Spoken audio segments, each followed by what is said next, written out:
નમસ્કાર દર્શક મિત્રો, આપ જોઈ રહ્યા છો ISRTC ન્યૂઝ અને હું છું રિપોર્ટર દિનેશ કુમારસિંહ બાબરિયા ઘેટી. તારીખ 6/7/2025 ના રોજ ભાવનગર જિલ્લામાં તેમજ પાલીતાણા તાલુકાના ગામડાઓમાં સતત વરસાદ વરસતો હોય શેત્રુંજી ડેમમાં પાણીની સારી આવક થતા શેત્રુંજી ડેમ 100% ભરાઈ ગયો હતો. શેત્રુંજી ડેમ 100% ભરાતા સ્થિતિને લઈને 59 ગેટ 1 ફૂટ જેટલા ખોલવામાં આવ્યા હતા, જેમાં 5310 ક્યુસેક પાણીની આવક અને જાવક ચાલુ રહી હતી.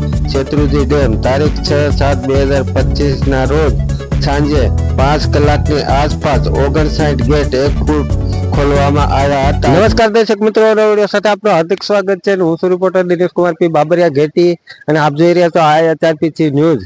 તો મિત્રો, આપ જોઈ શકો છો મારી પાછળ કે આજે હાલ આપણે પાલીતાણા શેત્રુંજી ડેમની મુલાકાત કરવા આવ્યા છે અને શેત્રુંજી ડેમ જેવી કહેવાય કે ભાવનગરની જીવાદોરી